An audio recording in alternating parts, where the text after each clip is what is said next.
Shalom Bapak Ibu yang dikasihi Tuhan. Selamat pagi, selamat berjumpa kembali pada sarapan Sapaan Pengharapan. Sebelum kita merenungkan firman Tuhan, mari kita berdoa. Tuhan Yesus, terima kasih kalau pada pagi hari ini kami boleh merasakan bahwa kasih setia Tuhan tidak pernah berkesudahan dalam hidup kami. Engkau sudah menyertai di dalam istirahat semalam, dan Engkau sudah memberikan hari yang baru yang akan kami nikmati bersama Tuhan.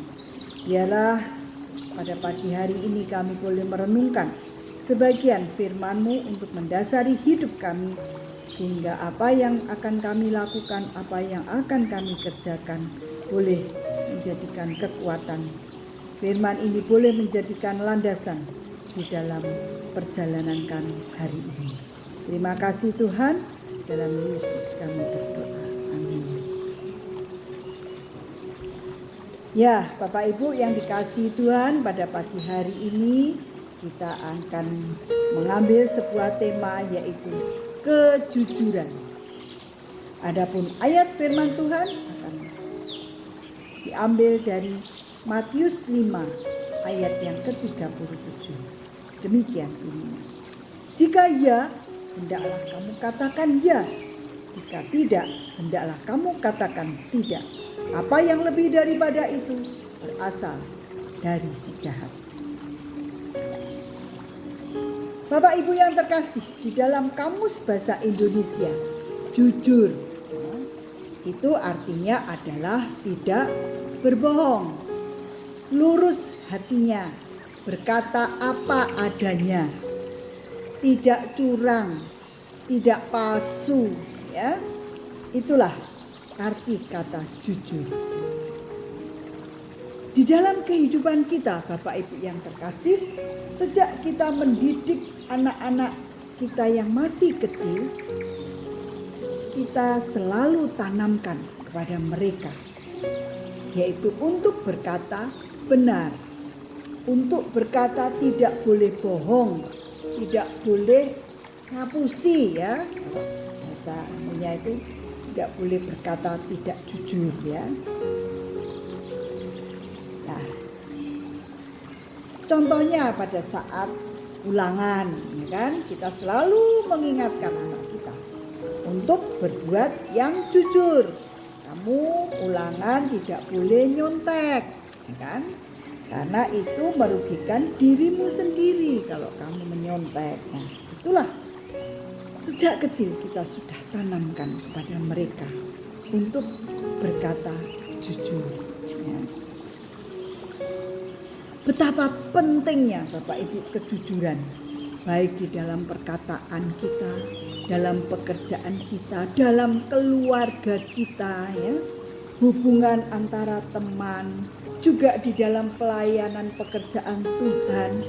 Kejujuran ini sangat berkaitan erat dengan hati dan pikiran. Tuhan Yesus mengajarkan kepada kita di dalam Matius 5 ayat 37 untuk kita bersikap jujur. Dimanapun, kapanpun kita berada, apabila kita tidak jujur, itu adalah hal yang berasal dari iblis yang ingin menyeret kita, membuat kita terjerumus di dalam dosa. Contohnya yaitu kita bohong, ya kan? Kita korupsi di dalam pekerjaan, dan akhirnya apa? Kalau sudah iblis bekerja, hancur semua yang terjadi. Jika kita sering dan terbiasa melakukan ketidakjujuran, berbohong, berkata tidak benar, itu adalah sangat merugikan diri kita sendiri. Dan kalau itu dilakukan di dalam pelayanan untuk pekerjaan Tuhan, pasti juga akan berdampak yang tidak baik. Tidak ada damai sejahtera. Juga di dalam kita berkarier, kejujuran akan membuahkan sebuah kepercayaan. Dengan kita melakukan kejujuran, akan ada damai sejahtera, baik di dalam hati kita juga di dalam pekerjaan kita. Kita akan menampakkan diri sebagai anak-anak Tuhan yang benar. Kita menjadi terang di sekitar kita, yaitu dengan kejujuran. Pasti Tuhan akan senang dengan kejujuran, dan pasti berkat Tuhan juga akan turun dan tercurah kepada kita. Di dalam Efesus 4 ayat 25 dikatakan demikian. Karena itu buanglah dusta dan berkatalah benar seorang kepada yang lain, karena kita adalah sesama anggota. Bapak Ibu yang dikasihi Tuhan, marilah kita belajar untuk hidup jujur seturut dengan apa yang Tuhan inginkan dalam hidup kita. Kita minta hikmat Tuhan dan kuasa Roh Kudus supaya hati kita, pikiran kita senantiasa diingatkan oleh firman Tuhan di dalam Matius 5 ayat 37 itu. Jika ya, hendaklah kamu katakan ya. Jika tidak, hendaklah kamu katakan tidak. Yang lain daripada itu berasal dari iblis. Jikalau kita sebagai manusia berdosa, kita sering juga melakukan ketidakjujuran, oleh segeralah kita datang kepada Tuhan. Kita menghadap Tuhan, kita mohon pengampunan yang daripada Tuhan.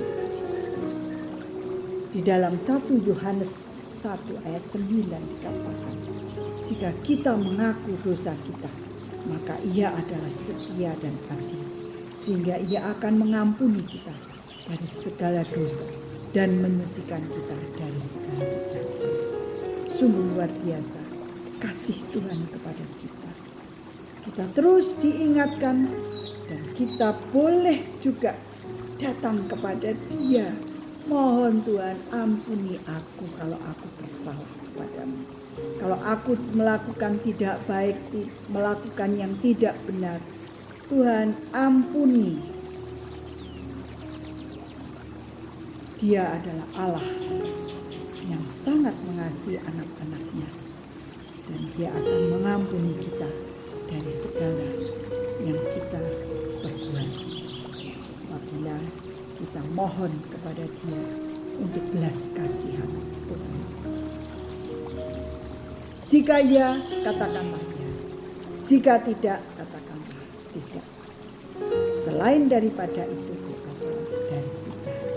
Amin. Mari kita berdoa. Terima kasih Tuhan untuk firman-Mu yang terus mengingatkan kami sebagai anak-anak-Mu yang Engkau kasihi.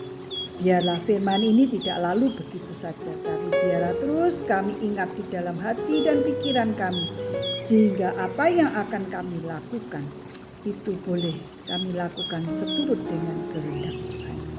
Ajar kami terus menerus untuk hidup di dalam firman-Mu, karena kami ini manusia lemah, kami mudah diombang-ambingkan oleh kuasa iblis. Oleh karena itu Tuhan, biarlah firman-Mu itu boleh kami pegang teguh, dan biarlah Tuhan terus hadir di dalam hati dan pikiran kita, kami boleh hidup senantiasa bersama dengan Tuhan.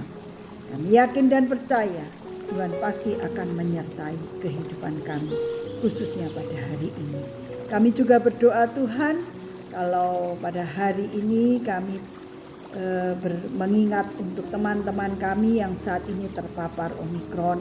Oh Tuhan, kiranya Tuhan yang jenguk mereka satu persatu, Tuhan hampiri mereka, Tuhan beri kekuatan, penghiburan, dan khususnya jamahlah Tuhan mereka dengan kesembuhan yang daripada Tuhan. Kiranya kuasa Roh-Mu yang kudus menyembuhkan mereka, sehingga mereka boleh kembali sehat dan boleh kembali bersama-sama dengan keluarganya dengan penuh rasa sukacita dan ucapan syukur kepada Tuhan. Terima kasih Tuhan, kiranya Tuhan mendengar doa seruan dari anak-anak-Mu di mana-mana mereka berada, dan yang mereka utarakan biarlah Tuhan juga dengar dan Tuhan yang mengabulkan. Di dalam nama Tuhan kami Yesus Kristus kami sudah berdoa. Amin. Selamat bekerja, selamat menikmati hari baru yang Tuhan berikan.